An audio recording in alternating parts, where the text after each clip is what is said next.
From Nintendo Switch 1 to 2, Joy-Con detachment has gone from vertical to horizontal. Previously, case manufacturers needed only leave the top part of the Joy-Cons free of obstruction to allow the controllers to slide in and out. But on the Switch 2, they've had to get a little bit more creative with two main solutions: split cases and hinged ones. In this video, we'll be taking a look at two budget options in these two case styles. The first is the split protective case, which was sent to me by the folks at Jsaux. And the second is the Unicorn Beetle or UB Pro from Supcase, which I bought with my own money. Which case and case style will wind up on top? We'll be judging based on a few categories: materials, ease of installation, ergonomics, price, and more. There's a lot to cover, but before we get into it all, please consider showing your support by giving this video a like and subscribing to the channel. I'm currently in the midst of making this pivot from mechanical keyboards to Nintendo Switch 2 and other tech content, and it's been a slog, so every little bit helps. Thanks, and let's get this comparison underway. Jsaux split protective case is listed on their website at $25 for just the case and $30 bundled with a travel cover. As of this writing, it's only available in all black, but two new colorways are listed as coming soon: an all purple and one with blue and orange Joy-Con pieces to match the Switch 2's colors. Supcase's UB Pro is listed on their website at $29 for the black colorway and $31 for the red, green, and blue colorways. There is no travel cover option for it. I was able to snag the Supcase in black at a little over $11 through Lazada Philippines. The Jsaux was sent to me for free by Jsaux, but the lowest I ever saw it going for was around $12.50 for the bundle version on Shopee PH.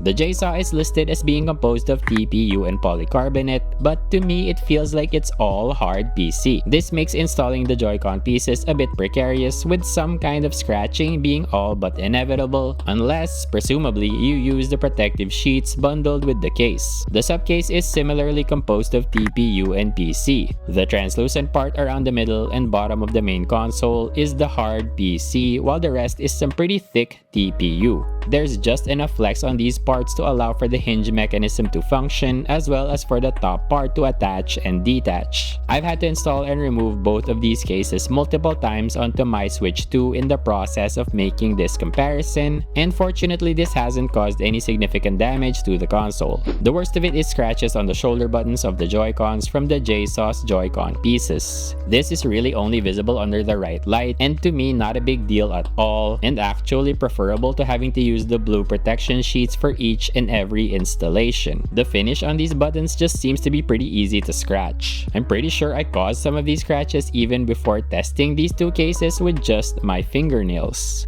The main shell of the Joy-Cons seems much more scratch resistant, and indeed I don't see any scratches on them. The D-brand kill switch faced some controversy when some users reported that it caused the Joy-Cons to detach unexpectedly. The Jsaux does not seem to have this issue, as the Joy-Con pieces don't have a lip that would make contact with the main console part and interfere with the magnetic connection. The Joy-Con pieces stay on with a friction fit from this pad of what seems to be silicone, and it does seem to work pretty well. If Supcase is to be believed, the hinge option is superior because split options will inevitably loosen and come off over time. Only time will tell if this is true, but so far so good for the Jsaux.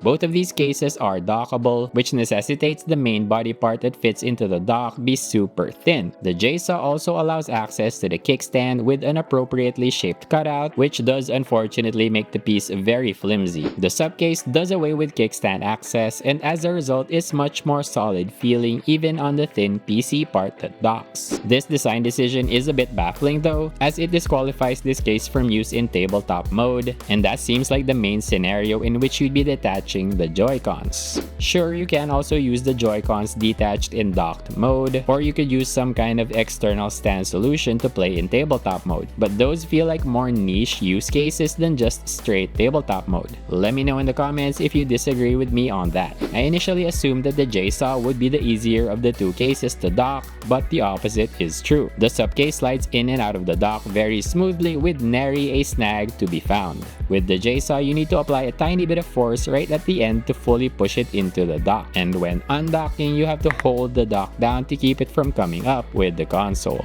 The grips on the Jsaux are thicker than on the Supcase and they jut out a little to the sides. This makes the Jsaux a little bit more comfortable in handheld mode than the Supcase, but still not as comfortable as my preferred trigger grips on the Savage Raven Neo Grip. The Jsaux, of course, is more convenient in terms of Joy-Con detaching because it adds no extra steps to the process. You also get to keep the ergonomic grips on the separated Joy-Cons with the Jsaux, whereas you lose them on the Supcase. In mouse mode or when using the Joy-Con as a single controller though, the grip may be awkward, but from my limited testing it wasn't a big issue.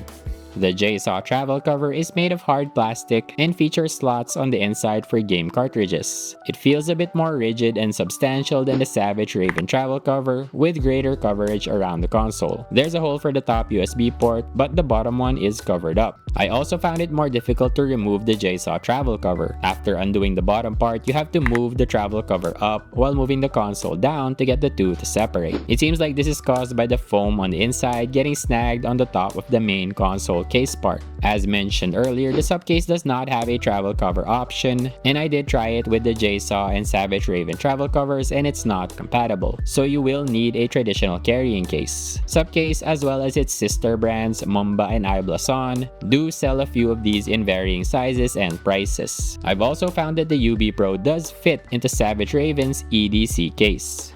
If you're looking for something more high-end with similar features to the Jsaux, consider the D-Brand kill switch starting at $60 USD. As mentioned earlier, it has had its issues, but D-Brand claims to have addressed them. This one comes with bigger grips, shaped similarly to Savage Raven's trigger grips, so in theory it should be quite comfortable for handheld mode. Something to note, you will need to use a dock adapter with this case, but this is included with all of its bundle options. Another alternative is Genki's Attack Vector starting at $50 USD. This one comes with interchangeable grips for a more ergonomic handheld experience in theory. I have seen some reports of docking issues with this case though, but Genki claims this was just an issue with an initial batch and they did offer refunds and replacements. If you're looking for something similar to the Supcase but a bit more minimalistic, check out Genki's other Switch 2 case, the Force Field, which starts at $30 USD. This is also a hinged case but seems to be made entirely of thin, hard plastic. If you like everything else about the Supcase but wish you could use it in tabletop mode, then Mumba and iBlason have a couple of options for you. The iBlason Matrix comes in 3 different flavors: no kickstand, small kickstand, and big beefy kickstand with game card slots. Mumba's Titan also features this big kickstand.